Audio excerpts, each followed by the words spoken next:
Pirate kings, pirate queens, non-binary monarchs of the sea. Hello, how we doing? What's going on? This is the part where I normally say, hey, it's been a while, but crazy enough, it's only been a little over a week since the last video. Thank you, Bandai, for that fun little ban list we have.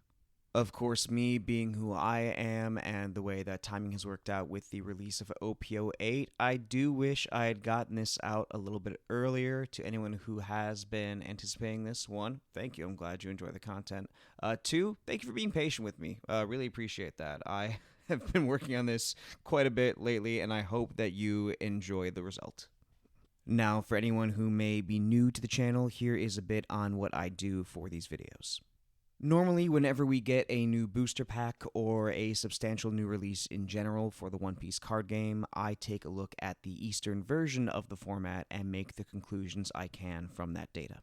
This includes a ranking of the different leaders that were played based on their level of achievement, standardized winning deck lists in order to give us an idea of what cards saw the most consistent success across that format, as well as potential tech options and where I have been able to find them, whatever guidance I have on playing these decks and how things may change from one format to another, as best I understand.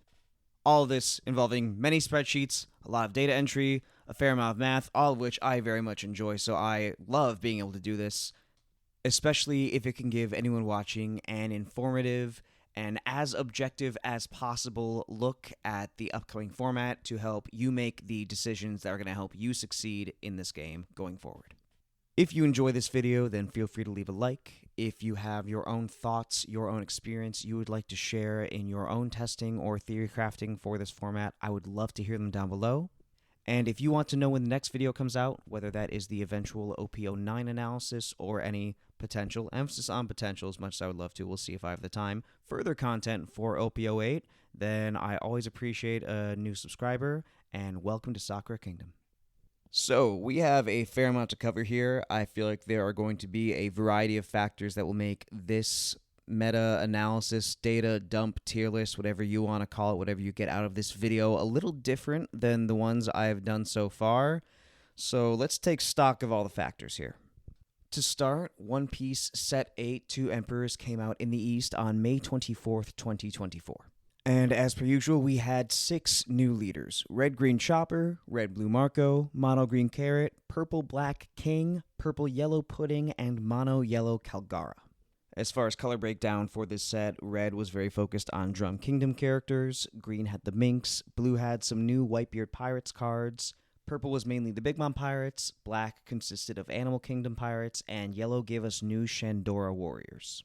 To me, it feels like Bandai did a pretty good job of blending legacy support for older archetypes. It's hard to say they're legacy support when the game is only 2 years old at this point, but hey, the game is 2 years old now.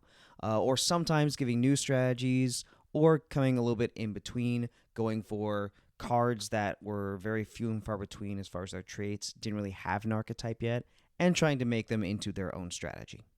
However, this very, very cool set design got incredibly overshadowed by the fact that a very small handful of cards, really at the end of the day, one card, made Red Purple Law too good for its own good and honestly ruined the format. From my outside perspective, this just did not look fun. As the format went on, Lucci did see more play. It became maybe not necessarily a counter pick, but at least something that could stand on the same level with a good enough pilot as Red Purple Law. And I know that in the history of this game so far, on both sides of the world, we have had some very oppressive decks, some very unbalanced formats, but this was just a whole new level. Law on its own, at its height. I don't have the spreadsheet open right now, but you know that score I would use for these decks in most videos? Law's was higher than Sakazuki at its peak. This number may not mean much, but I'd say that usually for me 23 is where we hit the danger zone. Law was a 45. And when the format got slightly more diverse and Lucci was a deck as well, the two of them just... Think Whitebeard and Zoro in set 3 and 4 before any bans came out. This was legitimately even worse than that. It was worse just statistically from what I was able to gather in my spreadsheet, because I was making a spreadsheet before these bans come out, but it was worse than anything we have had so far. Which is why, even though it did, in effect, render obsolete the data I had collected thus far and had me have to change my approach. If you saw my OP07 post-ban video, you know how hard it's been for me to figure this out. Either way, I am very happy that they banned Red Purple Law and Ennie's Lobby. My own content creation self-interest aside, at this point, I just would not have found the game fun. I think a lot of people would have had that same sentiment. If they didn't go with this ban list, I probably was going to just skip set 8 and start testing set 9. I will not lie to you. Luckily, they did. We are now in the wild, wild west. This is a new format. We have a lot of new options, and this brings me to how I was able to collect data for this video. If you saw the Set 7 post-ban video, you have heard this already, but OPBounty is just the absolute best.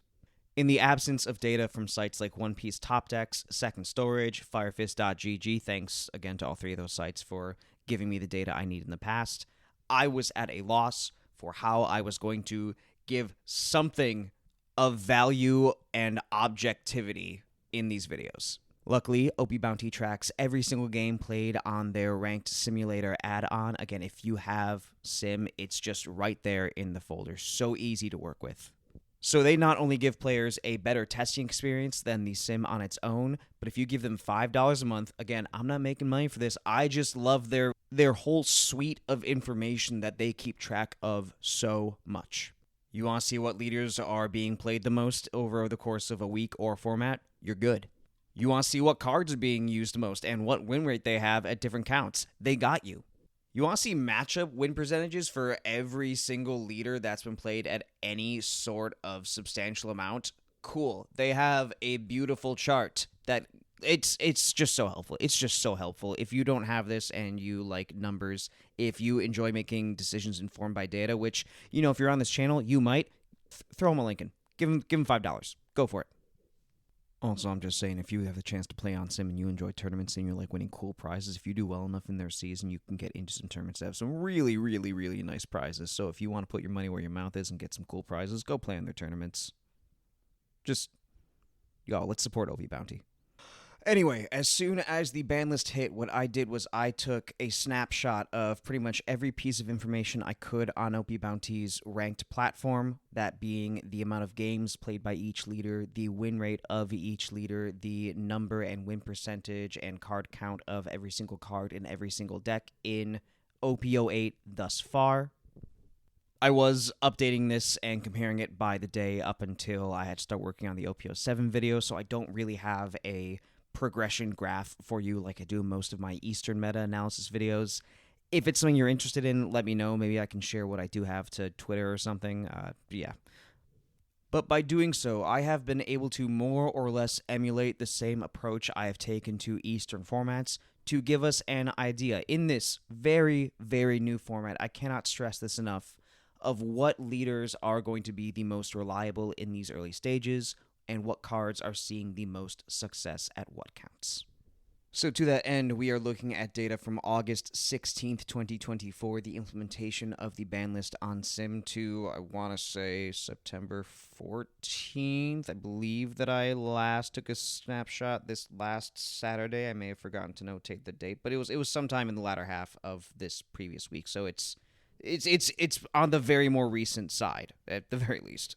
And in order to compute these leader rankings, we are looking at two metrics.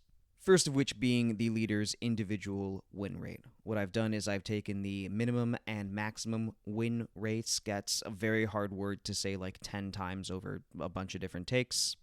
And taken each leader's place proportionally on that scale and given it a value. 0 for the minimum, 100 for the maximum, and then not quite a percentile, it's a little less stratified than that.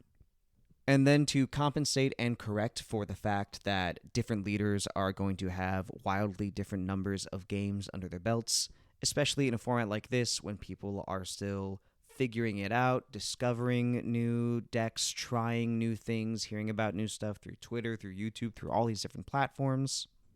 That may make the win rates for these decks with lower numbers of games, to more or less of a degree depending on the deck, a little less reliable. And so we're also taking the number of games, looking at the percentile for that. That one seemed pretty reliable compared to my OP07 video as I looked at a couple different versions of this algorithm. This is all very much a work in progress. This is just what I've landed on so far for what works best for this data. This basically gives each leader 2 different scores that we can then put on a plot to basically say, okay, how far is this distance between the worst possible combination and the best possible combination for each leader, and then convert those on a scale from 0 to 10. All that to say, if I lost you in the mathematical rambling, is I took each leader's win rate and weighed it against how many games they played to try and figure out which ones were the best in this time frame. Cool. However, I do feel the need to mention some potential sources for error, some reasons why this data may not be as optimal as previous videos, all of which I'm going to outline here. Number 1, OPBounty did not have a lobby in this time frame that had set 8 without the new starter decks. These being starter decks 15 through 20, the ones that focused on Newgate, Uda, Blue Doflamingo, Purple Luffy, Smoker, and Katakuri. As you are going to see, this will affect the placement of a couple decks in particular in our slides, in our overall rankings. I try to address that where I can. Just know that's inevitably going to create some difference between the format played on OPBounty and what we are going to be playing over the course of this next month and change. Number 2, since this was really the only way to play OP08 on a ranked ladder, there could be a chance that some people were trying to play what we will have in the West. Maybe some people were trying to play what we had in the East. I don't think that's going to be a huge point of contention, but something I thought about. It's something that may affect things. Number 3, the best players in the West probably weren't very focused on this format because we just had Nationals, which was in OP07 for the most part. I know that TAK Games' regional in Oceania was OP08. Haven't had a chance to look much at those, but if you have seen them, that's actually going to lead me into my next point. This may have a small amount of application to my usual videos, but much less than this one. Because we are looking at the entire pool of games played across all of OPBounty, this is not just going to take the highest level players into account, like it does when we look at list that top regionals, CSs, and I guess, somewhat for the flagships and store battles. Ultimately, I think that the deck lists we see, I have a lot of confidence in those. I feel very good about the conditions under which that data was brought to us. That's not really what I'm referring to with this point. But there are certain decks that when you look at them, if you are taking a look at the entire player base, they're going to look a lot worse on paper than you do when you are just looking at the top 500 or so players from an entire continent. I think that the biggest example of this is going to be Black, Yellow, Luffy. If we look at that Auckland Regional, it had 6 of the top 16 spots in the first big tournament played of OP08 in English. And I'm going to tell you right now, it's not number 1. It's really not even in the top tier according to this data. It is an incredibly skill-intensive deck. Therefore, if you are an average player, you're not going to do nearly as well with it. And if these were tournaments that had open entry and we looked at the entire player base, this would be a very small portion really rising to the top. I am very confident that if we had OPBounty these kind of stats back in the first year of the game, Red Green Law would have the exact same phenomenon. Just if that helps demonstrate this point. Hopefully it does. So what I'm trying to say is that when you look at these rankings, they do still have use, but they're not always going to be the best deck for the best player. They're going to be the most reliable decks for the player base as a whole. That may be a subtle distinction, but I just want to make sure I'm very clear about that as we look at this juxtaposed with Nationals results and as we go into this format. And then my final point is that unlike other videos, we are not coming off of a quote solved unquote format that has been going around for about 3 months like we normally do after looking at the Eastern format. it's been a month. It has been a month with another format taking more precedence from the best players, and people are going to be finding new things. People are going to be switching around. This data has been very volatile. The best deck has changed like 3 times over the course of this month. And they may change again in this next week, in this next month, from now up until the new star decks come out, and maybe again from there. We'll see. Either way, I have found this data very helpful in figuring out what I am going to play in Set 8 as someone who's getting a little tired of Enel, and I hope that you enjoy this and find it helpful as well. And here are the tiers we'll be placing these decks into based on their scores. Not doing, tier 1, tier 2, tier 3, tier 0, blah, blah, blah, because it's a different format. It's hard to tell what is a tier 0 deck. But A tier will be anything from 9 to 10. B tier, anything from 8 to 9. C tier, anything 7 to 8. And those are the tiers that I'll be giving slides to. Rogue will be from 5 to 7. Tier will be from 2.5 to 5. And then Whoa is 0 to 2.5. So starting from the bottom in Whoa tier, we have Green Purple Dofi, Rebecca, and Vivi. Tier is Dragon, Red Black Sabo, Purple Yellow Croc, Red Yellow Sabo, Zoro Sanji, Blue Yellow Ace, Newgate, Red Ace, Foxy, Vegapunk, Mono Red Sanji. I didn't mention this, but the promo booster pack BRB01 was part of this. Not very consequential what we're looking at here. Bello Betty, Red Purple Kid, Purple Black King, and Green Uta. And then for our rogue decks, we have Red Greenlaw, Perona, Carrot, Green Yellow Yamato, Purple Kaido, the Black Luffy from Star Deck 14. And again, this is what I was getting at with there being new decks. There has not been enough time for this to truly make the impact that it potentially could on OPBounty. This is something we might see more of as we go into our version of Set 8 as well. Marco, my guy, I want to play this deck so badly. I need to figure out if I can justify buying all the Rayleighs and the Sanjis for a deck that is in Rogue tier, but this one's so cool. I really want to make content about it if I find the time. Nami, Smoker, Hancock, and RP Luffy. And now all we have left is tiers C, B, and A. I'll even be giving them letter grades. It's September. We're back to school. I'll be giving them plus, no plus or minus, or a minus, just based on how they are in that score. If you really want to get specific about this, I got you. In these top 3 tiers, we'll be going over 12 different leaders, 12 deck lists, and the first one we'll talk about, number 12, is Gecko Moria. It is spooky season. Moria did find his way on this tier list. 53.96, that's a pretty good win rate, honestly. But 845 games, that is very low. That shows us that it is not on as many people's radar, and most likely that you've got to be really, really good with this deck if you really want to take it far. And that's honestly the really cool thing about these decks in One Piece is that what I feel like are the most skillful leaders have effects that feel pretty cut and dry, relatively one note. This is just saying slap some Donon, rest a couple when you attack, bring one of really 3 different characters back from the trash.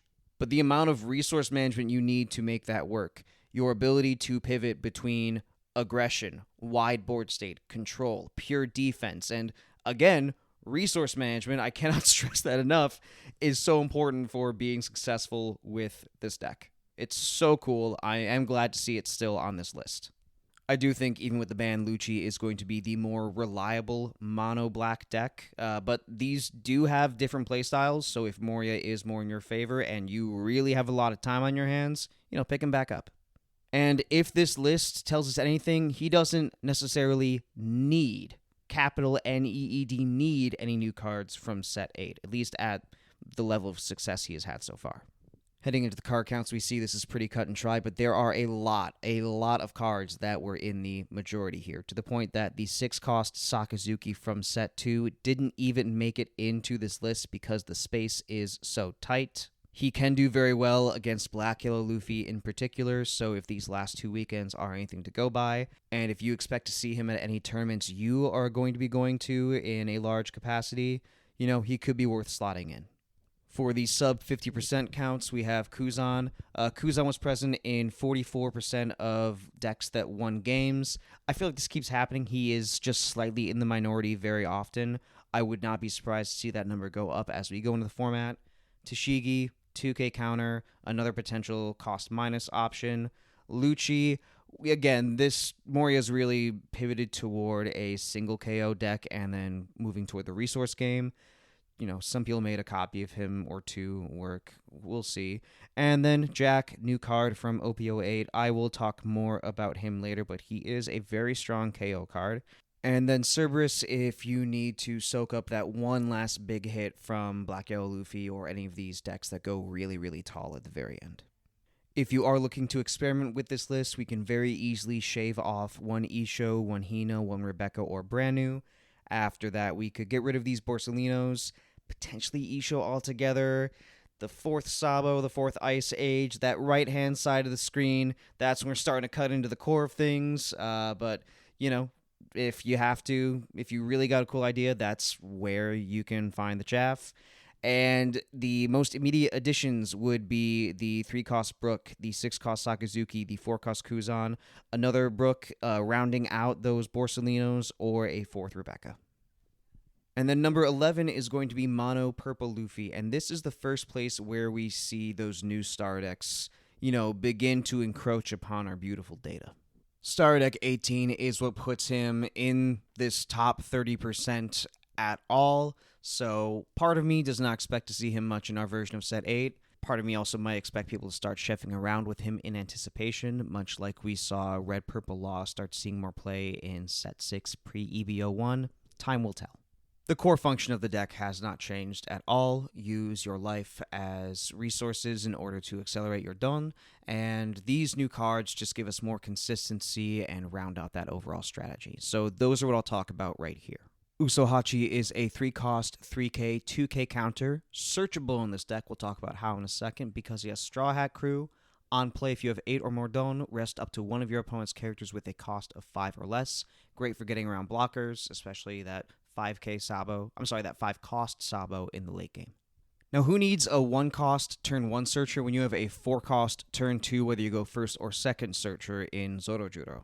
So on play, you look at the top 5 of your deck, reveal up to 1, purple specifically, Straw Hat Crew type card, put it in your hand, send the rest in the bottom. You know the drill with these. The main shtick of Purple Luffy is that, aside from Usohachi, aside from 2K counters, we're not playing cards less than 4, because regardless of whether we go first or second, we're getting one out turn 2, and this Zorojuro will give us consistency, let us try and keep hand advantage throughout the game.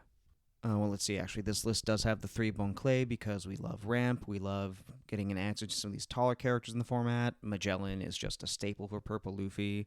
Fanosuke, that's a 2K counter that is now searchable as well. Eustace Kid, Queen, obligatory purple blockers, especially in a deck like this. But then we get to Sangoro from the new Star deck. 5-cost 6K, wonderful stat line. We can play him turn 3 going first without ramp. We can play him turn 2 going second if we do ramp. And when attacking, once per turn, if you have 8 or more Don, draw 1 card. I guess I will say that the ramp trying to get up to higher amounts does give us some more synergy with these new Straw Hat cards, so that is a slightly higher priority than he has been in previous iterations.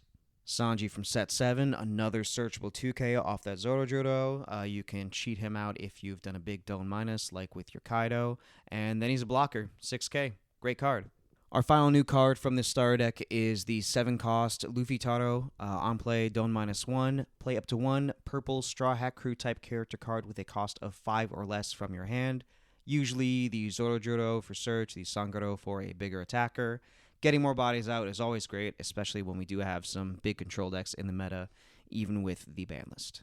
And then you have your standard 9-cost Kaido and 3 copies of Gum Gum Jet Gatling.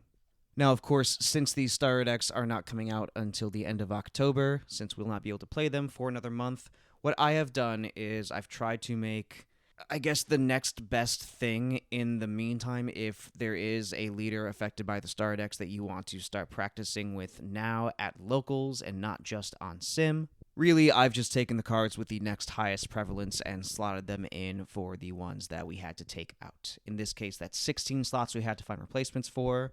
Pretty cut and dry. We're adding 4 each of the Ulti Page 1 combo. Gives us more bodies, a lower cost, but essentially the same function as that new Luffy. We are adding 4 Poly, a control piece, an acceleration piece, and then 4 of the new 9-cost Linlin from Set 8. She is a 9-cost 9K. On play, don't -1, trash 1 card from your hand, add up to 1 card from the top of your deck to the top of your life. This can be very helpful for Purple Luffy since we are giving up our life in order to ramp. Players as a countermeasure will often try and attack our life early on, make that ramp less safe. She can mitigate that somewhat if we get to that later stage. And then place up to one of your opponent's characters with a cost of 6 or less to the top or bottom of its owner's life face up. This is definitely less impactful than it would be if we either had cost reduction or the 10 cost Big Mom. Even in, say Purple Black King, there are definitely players who are split on whether she is worth the inclusion. I definitely see an argument either way for her here. It's just the next most successful card in these 16 when we can't play the new Star Deck stuff. Heading into our card count slides, the only card that was in the majority but not in either of these lists was the Onami from Star Deck 18. 4-cost 2K blocker. On play, if you have 8 or more Dawn, trash 1 and then draw 2. So advantage-wise, same thing as Queen, but we have to make the decision of our discard before we have more options. It is more conditional. Doesn't require the Dawn minus, only costs 4, so there may be some more freedom for our plays or for how we allocate our Dawn for our attacks in that turn. But overall, she did not see as much success as the other cards from the new Star Deck, or overall. And then lots and lots and lots and lots of tech options to go over here between 50 and 5% win prevalence. I cannot go through these all because we're already pretty deep in this video and I've got 10 more decks to talk about. Ones that I'll bring up right now. Hitokiri Kamazo, someone very kindly pointed out to me in the comments of the Set 7 video that he does wonders against Nami, so if you expect to see her, he's great for that. Then we've got the Jinbei from Set 5. 5-cost 6K blocker. On your opponent's turn, if you have Tendon, he gets an extra 1,000 power. Not bringing this up because I feel any particular way about the card, just because it's the one where I didn't know what he did off the bat. Figured it might be worth sharing. Then we've got more options for 2Ks. I don't think Black Maria is going to be as good here as she will be in other purple decks. Also not searchable. I love Douglas Bullet.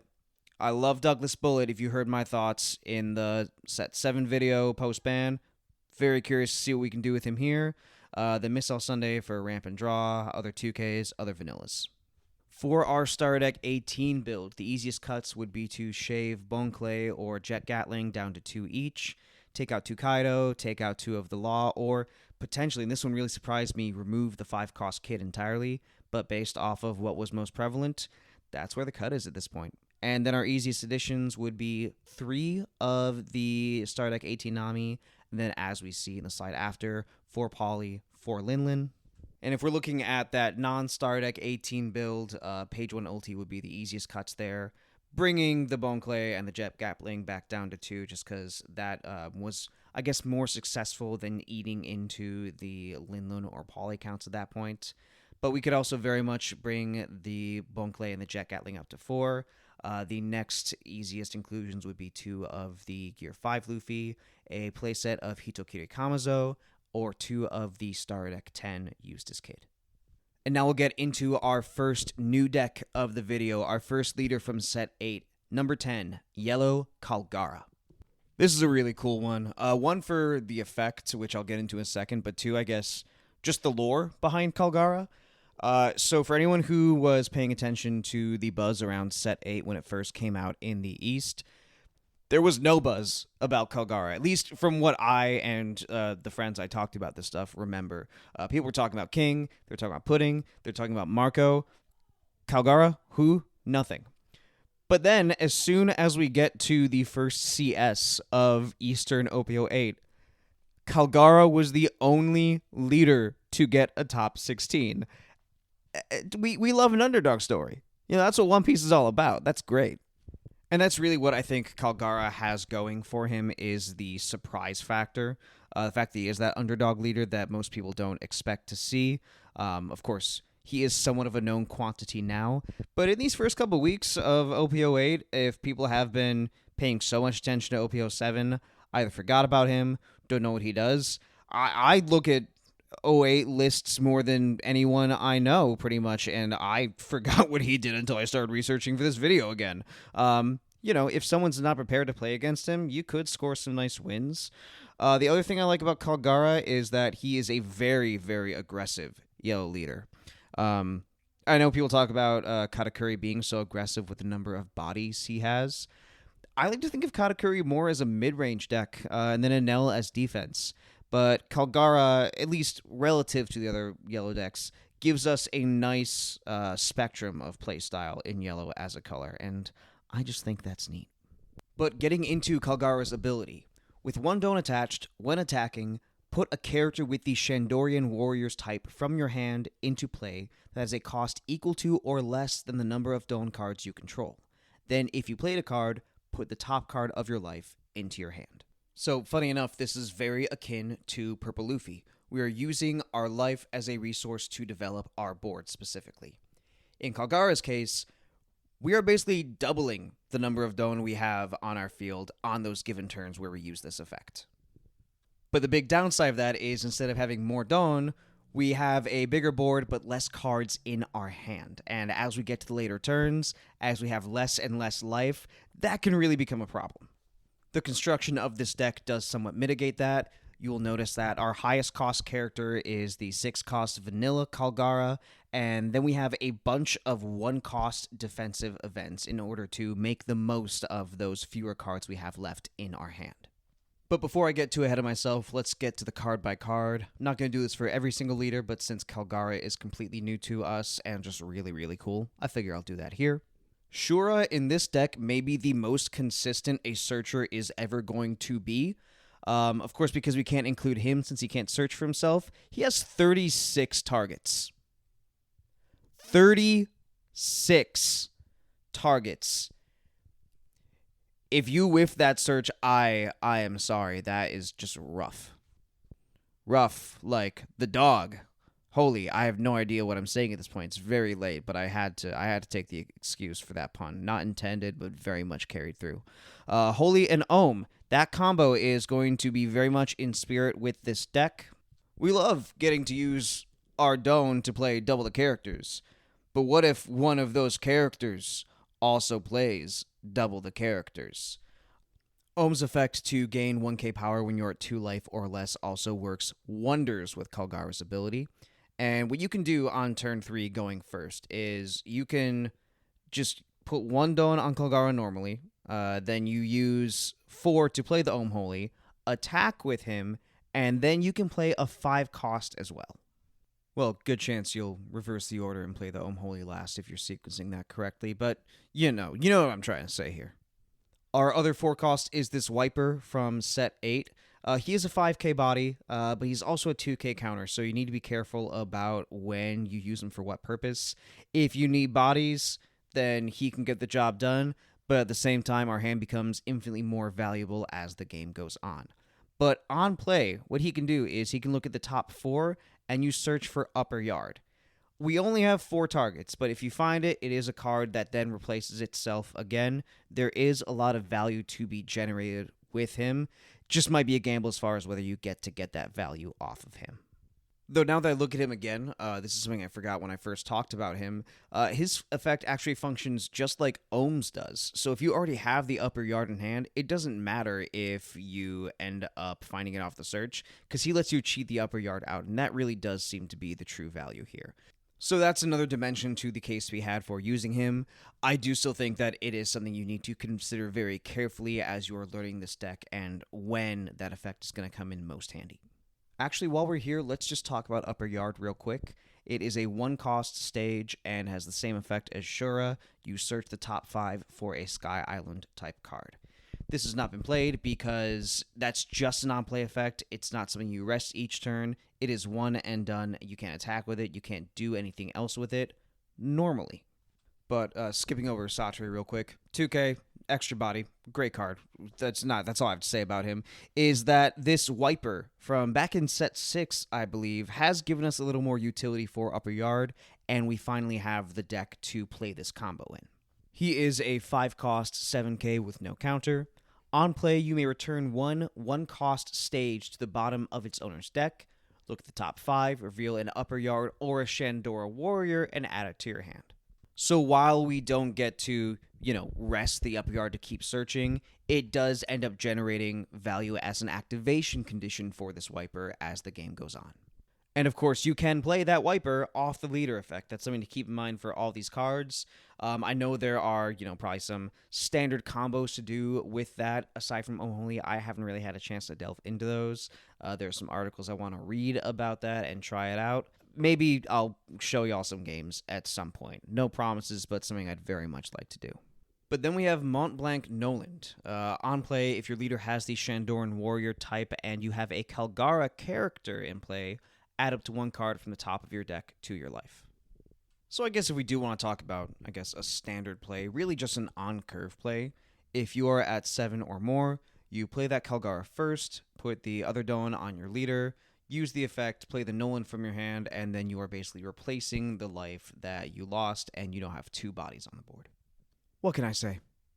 The power of friendship. The power of friendship shall overcome all and heal your wounds. Praise Kalgara. What was that? Anyway, 5-cost Ace. Great card. We love Rush. Again, just like with Ohm, we will find ourselves at 2 life very early. So 5-cost 7k. That's swinging the second he comes down most times. And then on to all of these counter events we have. Man, y'all remember counter events? Back in my day. Back in 2022. We play counter events all the time. These kids don't know what they have. Gen Alpha. Generational conflict. Man, this deck is really awakening something in me. We have 10 counter events in here. You can definitely trim the amount of these. Elthor, 1 cost, give up to one of your characters 2,000 counter for the battle. Then if your opponent has 2 or less life, give that card an additional 2,000 power.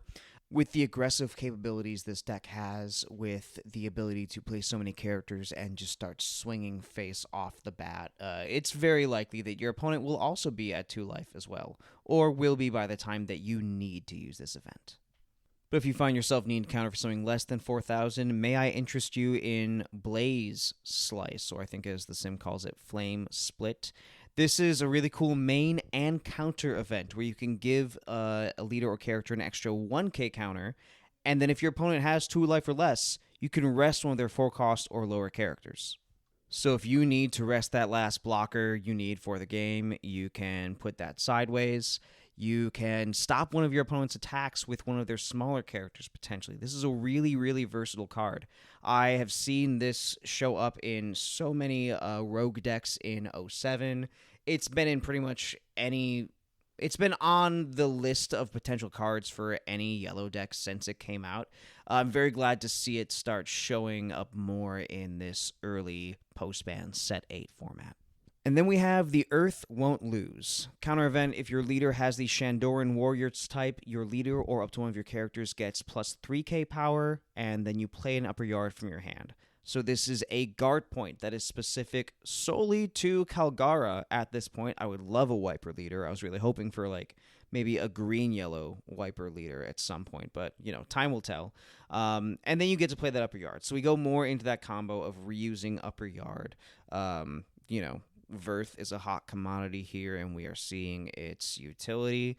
It's a nice card. It's a nice card. The trigger says draw 2 cards, discard 1. Great for your resource game, great for defense.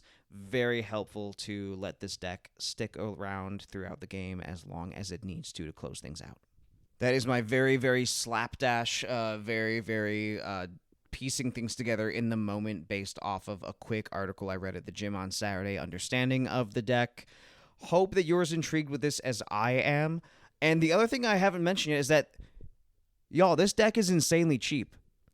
Ace is the most expensive card, and as you'll see, he's not the most obligatory card in here. There are other things you can play instead. If you're a budget player, if you just like weird, cool, unique decks, pick Kalgara up. I don't think he's going to have the same level of strength as he did in the earliest phases of 08. Again, I think the surprise factor is really the best thing he has going for him right now. But the fun factor we can't discount that. I'm excited to play this one. And heading into the card counts, going off of the point I was making about the ace, those first 40 slots are pretty much monolithic. You are running 4 of these 10 most popular cards in pretty much every case. For the more fringe options, there are some cool things here, ones I haven't really considered or thought about here. A lot of these are just generically good yellow cards. Amaru, Disappear, Gadatsu, Genbo, Isa, those are all searchable. Genbo is also another 3-cost vanilla that we can play, so very early potential to get Color's effect off, as well as the 7-cost NL if you want a cheaper option, like monetarily, in order to get your rush going and to potentially give you some insurance against black. He could go there. And also, he is searchable. I didn't mention that before. Here are those cuts and additions. Like we said, Flame Split, Ace, Elthor. Those are very easy to trim off of here. And our easiest 10 additions are 2 copies of Frankie. We love having counter in here. Again, our hand size gets very low as the game goes on, and he could give us another body. Feeds into the whole concept of this deck. Maru, if we really want to close that game out, we're very aggressive. We hate seeing blockers get in our way. And then we're peppering in copies of Disappear. Potentially Thunderbolt, I think mainly for the trigger. I don't want to hard cast that here, but if I have to. And then up to 3 Gadatsu. 3 was the most successful count of that card in this deck. Kalgara's cool. I love this one. I'm really excited to pick it up, and I can afford to pick it up. I can't say that about a lot of decks after the events of this spring, but I can't wait to play it, and I hope you're excited too. And now a deck that has given me a lot of excitement in the past, one that I'm still very fond of, even if things are getting a little stale. Maybe we need to spice things up a little bit. We've got number 9, Enel. So where do we start with Enel? I guess, first of all, the fact that he is here at number 9 in B- tier. This is something I'm still trying to put my finger on. It seems to me like yellow as a color doesn't really get as much of a benefit from the new set. There are a couple good generic cards, which we'll come into, but I don't think they're anything extremely groundbreaking. It's not a new Yellow Gecko Moria. It's not something on the level of even Ace from the last set. But I also think that yellow decks, or at least Enel specifically, doesn't really benefit immensely from the ban list as much as other colors, other decks get to. Red Purple Law, for a really good Enel player, was a 50-50. If there is a skill diff, I think that the skill diff is going to manifest itself before anything else, but then it was a little bit harder. The Lucci matchup, Ennie's Lobby definitely helps us out, but I think the Lucci matchup still can be a little bit difficult. You have to be very, very careful. And this feeds into what is, for me, at least, one of the things I like the most about Enel is the fact that depending on how you play him, what tech cards you run in those really very few slots you have available to change the deck, there is potential for him to 50-50 pretty much anything. At a certain point, it will come down to luck, as this is a card game, and this deck is built to take advantage of that luck, beyond just leader ability itself. And I think the key to that 50-50 going in either direction, as I've kind of alluded to when talking about the Law and Lucci matchups, is that it really is down to player skill and the amount of mistakes someone makes during a game. At the higher levels, Enel wins by playing a perfect grind game and taking advantage of that one mistake their opponent makes and doesn't realize until it's too late, and Enel loses in the exact same fashion. And after a format where Enel was really one of the top 3 decks, people have learned a lot more about how to play around him. This isn't necessarily like Kalgara, where the surprise factor is generating a huge amount of his achievement, but for Enel in particular, having a player who knows what to do against the deck in general on the opposite side makes that much, much more of an uphill battle. That being said, 53.8 is not a bad win rate at all. There is still plenty of potential for Enel. I think that it's also going to depend on how this meta ends up settling as the weeks go on. As we head further in and I manage to actually test this new set, I do plan to play a fair amount of games with Enel. Not because I think, I'm specifically going to do well with him, but just because I do still enjoy the deck, even if I might step off him competitively. You will see that there is only one big change from set 7 to set 8 as we look at this list, and that is the new set 8 Nami. And she says, on play, you may trash one card with a trigger from your hand, KO up to one of your opponent's characters with a cost of 5 or less. Then, if your hand has 3 or less cards, draw 1. In this deck, we have a total of 27 other cards with trigger if we count those other 3 Nami, so the chances that we have another trigger in hand in order to get this effect off are very, very high. And this leads into what I think is probably the most volatile aspect of building Enel in this moment, and that is how many of these mid to low cost removal cards do we run? Because we have an assortment right now. Gidatsu, Luffy, Nami, all very good cards under very different conditions. The great thing about Nami is that her condition is not dependent on how you play the game as much as it is how you build the deck and how the luck runs from there. It's one of those decisions that you make before the game even begins. Gidatsu requires you to starve, which, I have no problem with. I love that aspect of Enel. And then Luffy requires you to take hits. And both of those work very well into how Enel plays traditionally. You want to make it so your opponent doesn't have resources and you do. But the other best decks we've had so far really put a wrench in that traditional game plan one way or another. Against Lucci, you really did have to be pretty aggro. You weren't able to at least completely deny them of resources from the early game. You might have to stop attacking them about halfway through so that they don't get too crazy, but you can't just starve them and start putting their Moria in life, because once they get to 6 or 5, that resource difference is going to be so huge and impossible for you to overcome. But at the same time, if you let Law get too many swings in too early, that can make every single turn that much more precarious, especially when they were able to throw, maybe 2 kid killers. That was always something that you had to keep in mind when you were playing Enel against Law. Of course, Law's not a deck anymore. That's something we don't have to worry about. But the point I'm trying to make is that Nami gives us another avenue to navigate that mid-game with.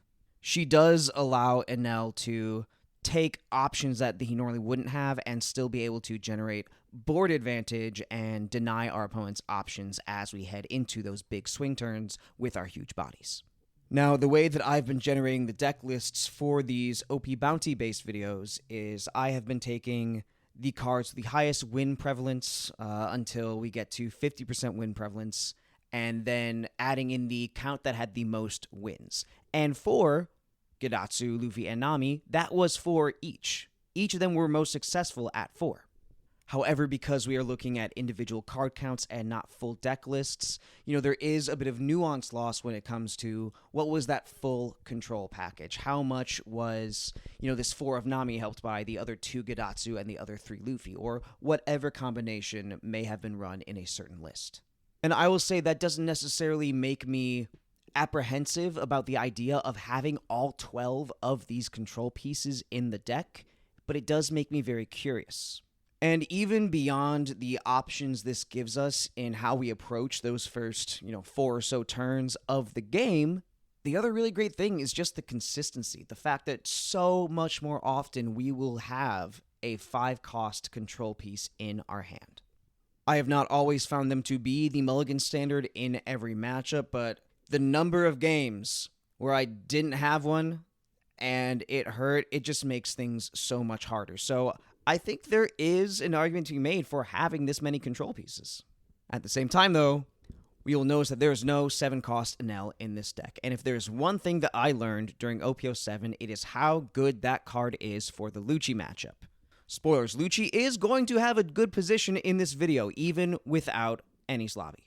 And while I'm always open to the idea of a matchup having a new approach in a new set, or just a way of playing I haven't considered before, I just find not having 7-cost Enel a little strange, especially since he was in a majority of lists. This list was just very tight. So as you'll see underneath the list, the first change I'm going to make, I will try games with this exact list, will be cutting 1 Kingdom Come and 2 Luffy for 3 of those 7-cost Enel. I think we will still have plenty of triggers. I think the Nami effect will be live very, very often. Your mileage may vary. 1,600 games is by no means a small number for a data sample, but in a format this new, this volatile, with more players starting to play it with the release of the set and the end of Nats, I think there is still plenty of room for Enel to evolve, and I'm very curious to see where he goes. Now, coming into our card count slides, you will see that everything in this top row is over 90%, pretty much obligatory. And then we see in the bottom row we have the Onami and the Set 8 Nami, the Gadatsu, the Luffy, then both Shirahoshis and the Enel. And you'll notice that the Enel and the Set 3 Shirahoshi are, very much in the majority. We're not right on the precipice or anything. So they are very much worth trying out. Like I mentioned on the last slide, I plan to add the 7-cost Enel back in for my own testing just to see how he fares with the new spread of decks at the moment. And then honing in on the Nami, the Gadatsu, the Luffy, these 5-cost control cards, just some quick math. If we look at the win prevalence, that means that anywhere from 16 to 72% of decks were on all 3 of them. That's a very wide range, I guess it's somewhere like in that, 30 to 60 range, but there is a case to be made for having all of them. It at least worked for some people in some amount of games. But really, it's looking like Nami's at 4 the vast majority of time. Same with Gadatsu, a little more room to have 3. And then after that, it's just how many copies of Luffy do you think are going to be worthwhile? 4 was the most popular, but again, when we're adding in stuff like the Enel, the Shirahoshi, or any of these cards on the next slide, he is one of the cuts that we have at our disposal. And then as far as these sub 50% prevalence cards go, I think the only one I'm really going to talk about here is Bonnie, just because there's a huge difference between 40 and 13 or lower between her and the rest of these. She is a 3-cost 4K, and when she has 1 don't attached, whenever your opponent loses a life, you draw 2 cards and then discard 1. And then the trigger is that same draw 2, trash 1. Now, I like this effect. The card advantage that she generates is very in line with Enel. Drawing is the name of the game here. We want to make sure we see our big drops. We want to make sure that we have the defense we need to get through the game.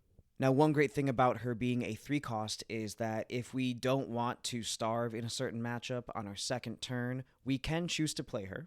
And then she does force our opponent into this weird little catch-22 where they have to choose to either give us card advantage or waste their hand defending that life. Usually the first one they would want to take because, they're trying to build their hand just as much as we are.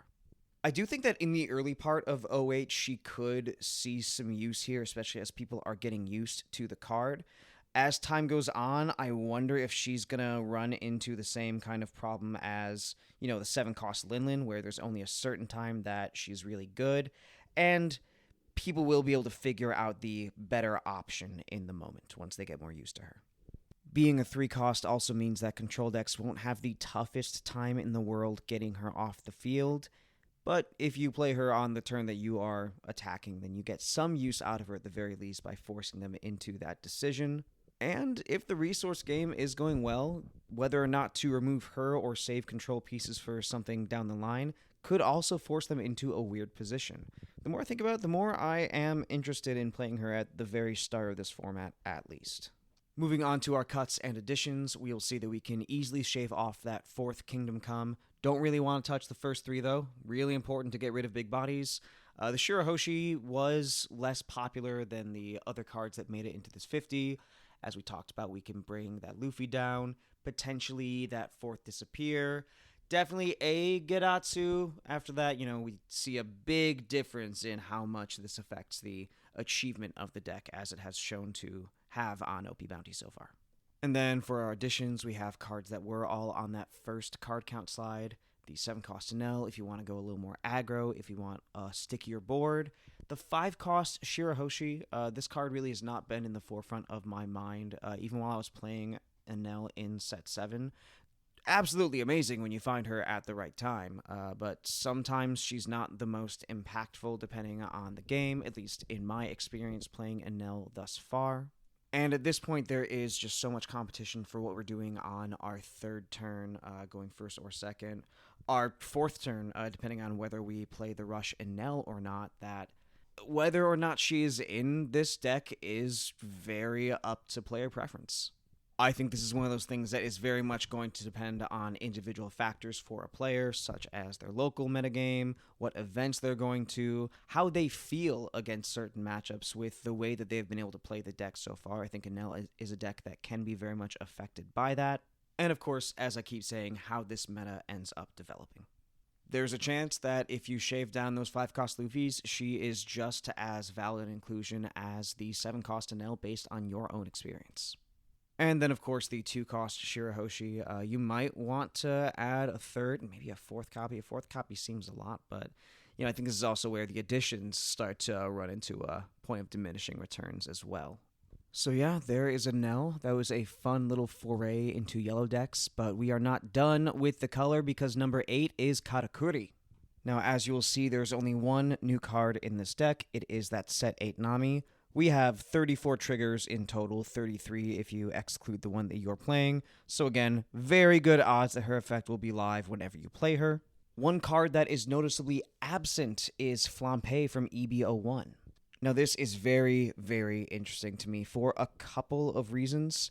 First off, we are now playing the Frankie from Set 7. I know he wasn't necessarily an anomaly in Set 7, but as I looked at the data for post-ban Set 7 right before Dallas, he was definitely less popular than Flampe was. Maybe a part of this, and this is, just me trying to infer based on the data, this kind of backwards approach, is that this gives us more synergy for Nami. That control can be very important to us, especially with some of the decks we are going to be seeing in A tier. And having more trigger bodies to combat control and make their job a bit harder is also going to go a long way. Now, the downside to that is that by playing harder into our triggers, we are significantly lowering our count of pudding and Perospero targets. Now, during this stretch of time on OPBounty, the new starter deck was in fact legal, but you'll see on the top of the slide, this is not differentiating for the starter deck at all. And the reason for that is because there was no single card in that new yellow starter deck that was present in any given deck list for more than 50% of these games won by Katakuri. Now, if you really, really want to get into these hypotheticals, there is a chance that not all of these games being played on OPBounty at this time were meant to have the new starter decks in mind, yada, yada, yada. Lots of potential speculation that's probably just at this point overthinking on my part. What else is new here? Welcome to Sakura Kingdom. We'll just get into those new starter deck 20 cards in a couple slides. But this does make me look at putting in Perospero, mainly putting in a new light. I think that Perospero's search effect has become less important to the deck, maybe as soon as, I want to say, Set 6, Set 5, somewhere in these past couple formats, and pudding might be heading in that direction as well. It seems that the triggers and getting this wide board are the most important part of the deck, and it seems to me like pudding has always been best once you have a couple cards, once you have thinned that deck out a little bit and have more of an idea of what you need. And sometimes as Katakuri, she will be that last body you need to make the difference and push through for game. There is a chance that a control player might waste resources on her when they need to use them on your bigger bodies. Maybe not waste, but it's just they might not have enough in the tank. I guess at the very least, this shift, highlights some of the nuance in pudding as a card. And if you do prioritize a more reliable pudding search over the amount of triggers we have in here, which is still completely valid, even before we get the new star decks, there are options you can use to substitute them, or once Star Deck 20 comes out, you just use those. Or the data has failed me. There's always that. I'm in too deep to act like it has. I'm just going to explore the options here, but, here's the 50. Talk to me in a month. My opinions may have changed completely. We'll see. That's half the fun. Oh, and we have Flame Split here. Just like in Kaltgara, very versatile. We're probably going to be using it more so for its blocker resting effect to push through for the end of the game, but it does have that defensive capability as well. Awesome. And then we have our card counts. Here you'll just see the cards that were in the deck. Those are the only ones that managed to get more than 50% win prevalence. Does not mean they're the only cards you should play, but this is a base list to start your own testing off of. These are definitely the strongest starting points that we have. Heading into the sub 50%, you will see that Frankie, who was in this deck, is actually behind Thunderbolt and the Star Deck 20 Katakuri. Of course, we won't have Star Deck 20 Katakuri, so that's not going to be in this build. If you do want to build Star Deck 20, that's an easy swap there. As far as Thunderbolt goes, this was it's what happens when I get close to 50 and I have to go over, or I'm just under in the case of Thunderbolt here. Frankie was the card that got me to more than 50 cards, and it basically came down to, do I do 4 Frankie or do I do a 2-2 split of Frankie and Thunderbolt? Just the way that the math was mathing, the way the algorithmed, the way this list started to shape up. 4 copies of Frankie were what made the cut, but very, very valid decision if you want to make that into 2 Thunderbolt and 2 Frankie, or 2 really anything else instead. At that point, things really do become much more flexible, and Thunderbolt could be nice for those reasons I mentioned with the low Big Mom Pirates count as well. Now, this Katakuri from Star Deck 20 is a wonderful card. 5 cost, 6k. Great stat line, as we know. Blocker.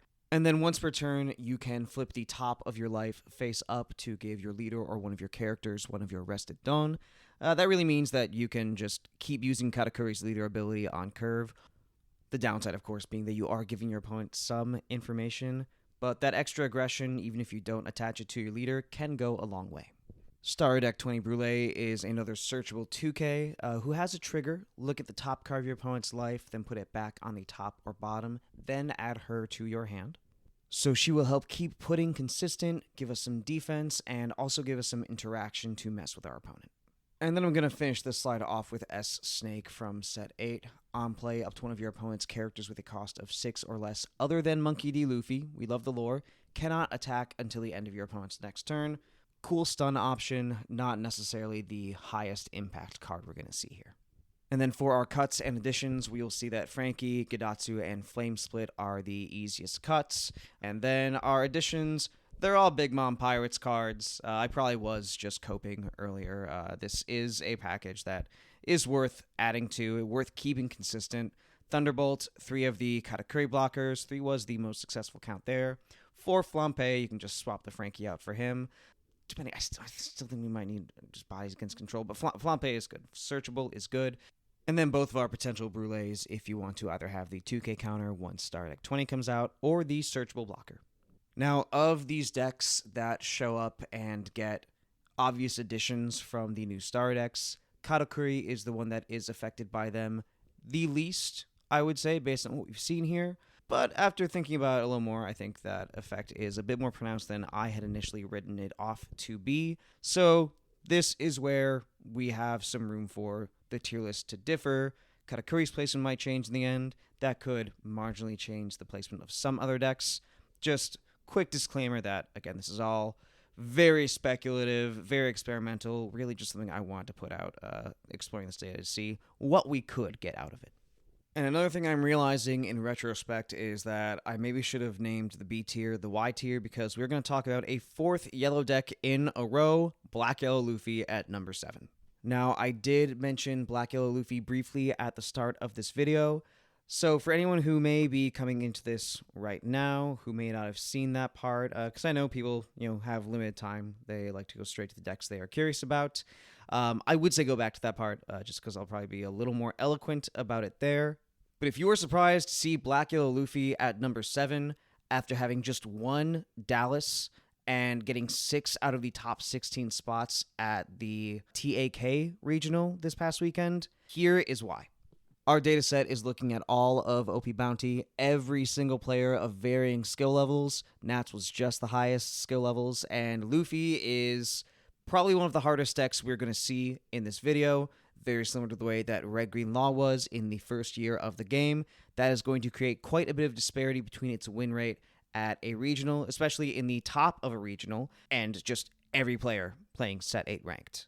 A lot of games in Set 8 ranked, but only so many people are going to truly get a good result with him. And 51.96, that's not a bad win rate. It is still positive, but, definitely not what it is on average for those players who really, really know him, really, really have the skill to pilot him perfectly.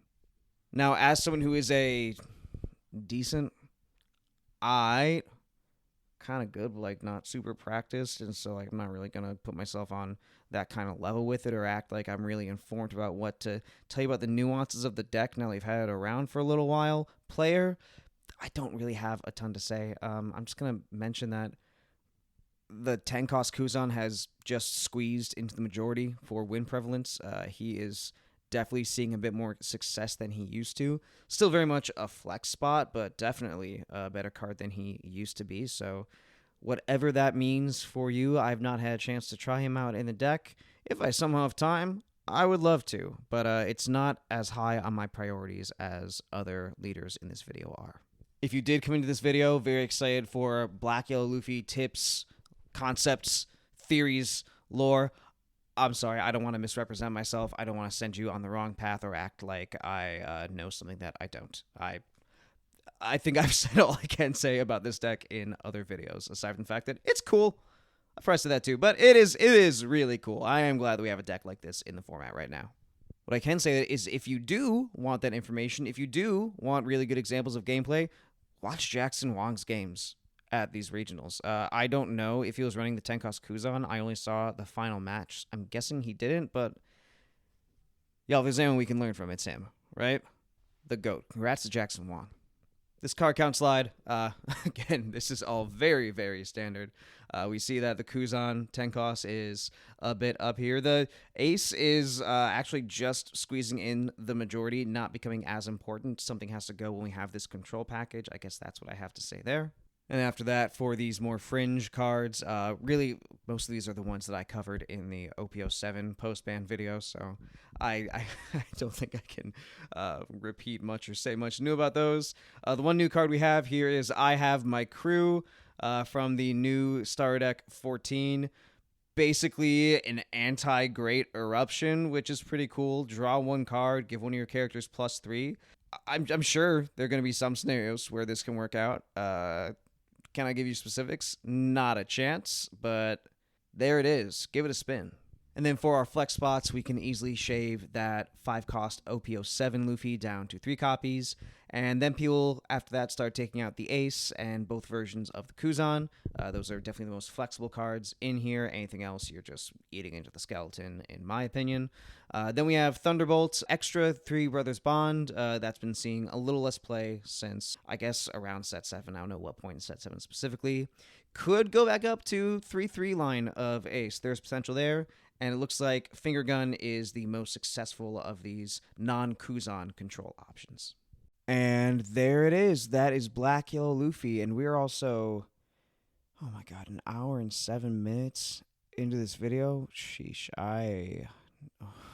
Oh wow, this has been a lot of time on this one. I'm only halfway through the decks. Okay, so I need to get this out because just the set's already out. As the days go by, I think that this data is, I'm not saying it's irrelevant, but it becomes less and less specific to the current moment as we keep getting new results, more standard battles, more locals, more online tournaments, things like that coming in.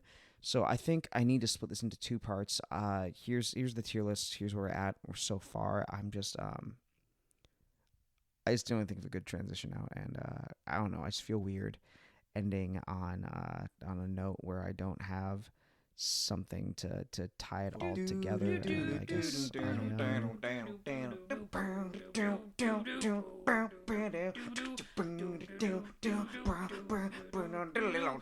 I'll make the spreadsheets now. I'll get the data figured out. I got my algorithm. For the stats so we can figure out what decks to play in this format. I promise I can sing better than this. See you in the part 2.